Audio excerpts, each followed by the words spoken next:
Both of these handhelds have the same OLED screen, detachable controllers, and the exact same battery. But one of these has the Z2 Extreme APU, and the other one has the Z2. In this video, we're going to be putting both of the new Lenovo Legion Go 2s up against each other to see which one comes out ahead. There's a $250 price difference here, and I'll tell you, this is my favorite display that I've seen in a handheld gaming PC so far.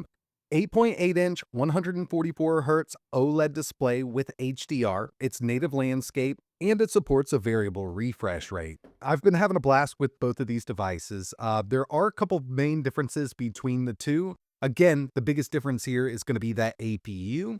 When it comes to ergonomics, overall look, feel, they're exactly the same here. So in this video, we're going to be doing some performance testing and battery life testing between these two devices. But before we get into it, I do want to mention that this video is sponsored by Vip-URCDKeys. The main thing I pick up over here are Windows 11 Pro keys. And right now, if you use code ETA, you can get 25% off. So at checkout, we'll just enter the code ETA. That's going to bring the price down to $23.31. They're going to email you that key, and then you can activate Windows. Speaking of that, let's head over to a new PC that I recently built. As you can see, we're running Windows 11, and from Settings, we're going to go to Activation Settings.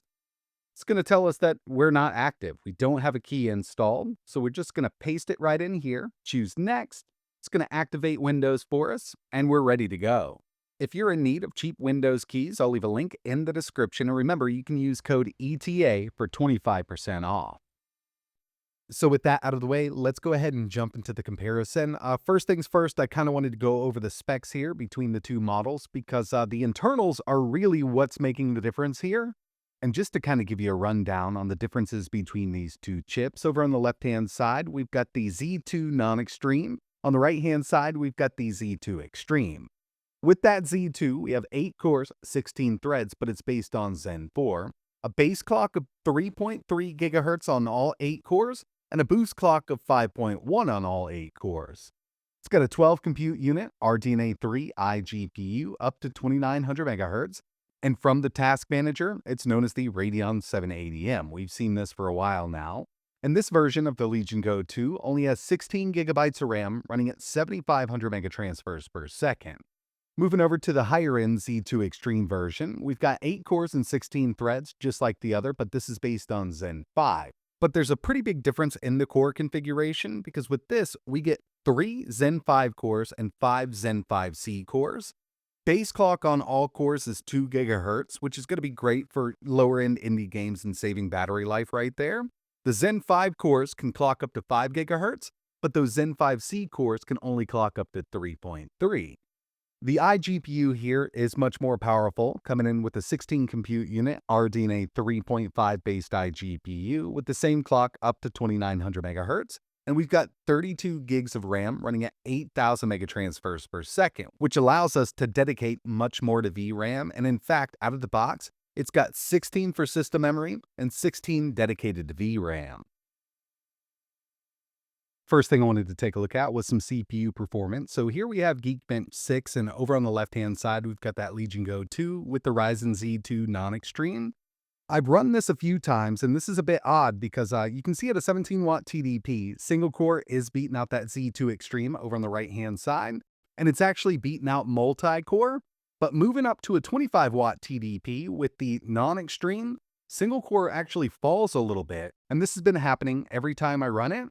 Multi-core's up to 9,920, but you can see at that 25-watt TDP, the Z2 Extreme is beating it out now.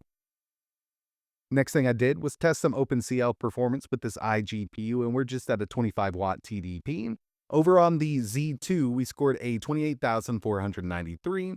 On the Z2 Extreme, with that more powerful 16 compute unit iGPU, we're up to 32,831, and I knew we'd see something like this. Got a nice little boost there on the iGPU. I also ran 3D Mark Steel Nomad. Over on the Z2, we got a total score of 507 and an FPS of 5.07. On the Z2 Extreme, it's up by a bit, 571, and an FPS of 5.72. Not a tremendous jump with this one, but this is definitely a harder benchmark, especially for these lower-end iGPUs. I also ran 3D Mark Time Spy, this time at a 17-watt TDP and a 25. Over on the Z2, our total score at 17 watts was 2,804, and not much more over on the Z2 Extreme, coming in at 2,917. But when we move up to a 25-watt TDP, it's a bit more of a jump there. Now it's time to get into some real-world gaming benchmarks, and the first one we have is Cyberpunk 2077, 1080p, Steam Deck preset, and I went with 1080, that way I could capture the screen a bit easier and compare it to other devices that have 16:9 aspect ratio displays.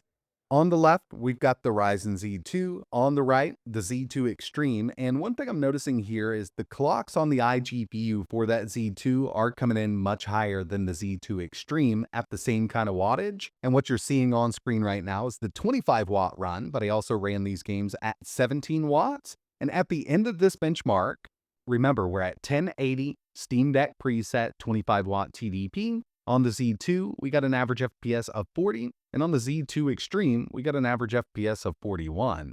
So a 1 FPS jump, and to tell you the truth, if I ran this a couple more times back to back, probably even right out there. But taking it down to a 17-watt TDP, the Z2 Extreme does come ahead by a bit. So we're up to 36 FPS on the Extreme and 32 on the non-Extreme chip.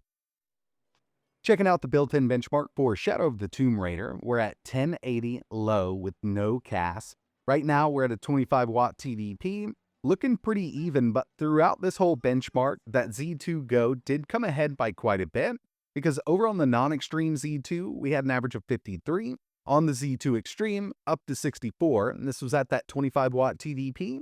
Dropping it down to a 17-watt TDP, I got the same score across the board, and I actually got the same exact score with the Z1 Extreme. So 44 FPS on the Z2, 44 FPS on the Z2 Extreme at a 17-watt TDP. Forza Horizon 5, definitely an easier one to run, but just using that built-in benchmark here at 25 watts, just note that, I mean, with the Z2 or even the Z1 Extreme, this game performs amazingly on these handhelds. At medium 1080 25-watt TDP, on that Z2 non-extreme, 71 FPS on average. Z2 Extreme came ahead up to 80. And then at 17 watts, the Z2 non-extreme is at 63. And the Z2 Extreme beat it out by about 10 FPS up to 73. Next one I've got here is Black Myth Wukong. And I'll tell you, this game has come a long way since the initial launch on these iGPUs. I mean, it's really playable on both of these handhelds here. Low settings, 1080, 60% resolution scale using FSR, and this is the 25-watt run. Over on the Z2 non-extreme, 47 FPS, on the Z2 Extreme, up to 50. And at a 17-watt TDP, that Z2 Extreme does take quite a lead over the non-extreme at 42 FPS on average. And before we get into battery life testing, the final game I wanted to test here was Red Dead 2. So I hate the way that the graphics settings are set up here. There's just no real preset for like low, medium, high. I've taken the slider up to the first balanced preset, and basically we've got low and medium settings here. FSR set to balanced 1080p.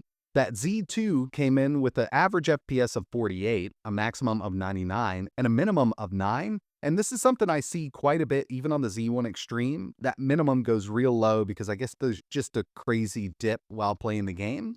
But it didn't happen over on that Z2 Extreme. Average of 51, maximum of 76, and a minimum of 31. But the maximum there is way higher on the Z2 non-extreme. So these things are really trading blows with each other. And I'll tell you, that new Ryzen Z2, it's basically the Z1 Extreme. But what I'm seeing here, and it could just be the power profiles that Lenovo's using, at lower TDPs, it is outperforming the Z1 Extreme and most of the other devices that I've tested. So watt for watt, when you compare it to that Z1 Extreme, at least at the time I'm making this video, does look like we're getting a little more out of the Z2. And again, a lot of this does come down to the power profiles that the manufacturer is using. It could send a little more over to the iGPU, keep the clocks up over there, with a little less to the CPU or vice versa. But the last thing that I wanted to test here was battery life between these two devices. On paper, the Z2 Extreme should be the more efficient chip here, and in real-world testing, it is, but not by a lot. I've gone through, tested a couple indie games, so we're going to average that out. This is Silksong running right now at a 6-watt TDP on both of these devices. And for the most part, the Z2 Extreme version does draw less battery. And taking it up to a 15-watt TDP with a AAA game, we are seeing less battery draw on the Z2 Extreme. But if you take a look at the FPS, we've got a higher FPS over on the non-extreme Z2. So this is definitely a bit odd. And taking it up to performance mode, which is going to be a 20-watt TDP on this APU, and I'm just using the Lenovo presets here from Legion Space, that Z2 Extreme battery draw is lower. And I think one thing kind of holding back even better battery life is the OLED display. As we know, these do burn more power than, let's say, an IPS display, but it looks absolutely amazing. And personally, I don't mind having a little less battery life for a screen that looks this good. And remember, with both of these variants, we've got 74 watt-hour batteries, and with my testing, I had the screen brightness set to 50%, volume at 30%, refresh rate at 60 Hz, and RGB off. On the Z2 non-extreme version, in quiet mode with indie gaming, just a mix of some 2D stuff and like Silksong, 7 hours, 50 minutes. Balanced mode, AAA gaming, you're going to see around 2 hours and 40 minutes of runtime. And in performance mode for AAA gaming, around 2 hours and 20 minutes. On the Z2 Extreme version, when it comes to quiet mode, indie gaming, looks like we're drawing around the same exact amount there, so around 7 hours and 50 minutes. Balance mode does draw a bit less, so that'll take us up to around 3 hours of runtime. And in performance mode, around 2 hours and 30 minutes. And remember, I'm just using the Legion Space presets here. If you go in and dial it down per game, you can get better battery life out of both of these, but there's not a huge difference between the two. So at the time of making this video, when it comes down to performance, there's not a huge leap between these two. I was really hoping for more out of that Z2 Extreme. And I'll tell you, one thing that kind of lets me down about the non-extreme Z2 version is the fact that you can only get this with 16 gigs of RAM, which means if you dedicate 8 gigs over to the iGPU, you've only got 8 gigs per system. And we know that Windows 11 is kind of a resource hog. It would have been nice if they added at least 24 gigs to the Z2 non-extreme version, because we're getting 32 over with the Z2 Extreme. But that's going to wrap it up for this one. I'd love to know your thoughts in the comments below. Are you going to skip these all together? Have you been trying to get your hands on one? Are you going to go with the Z2 non-extreme over the Extreme model? Let me know your thoughts down below. And like always, thanks for watching.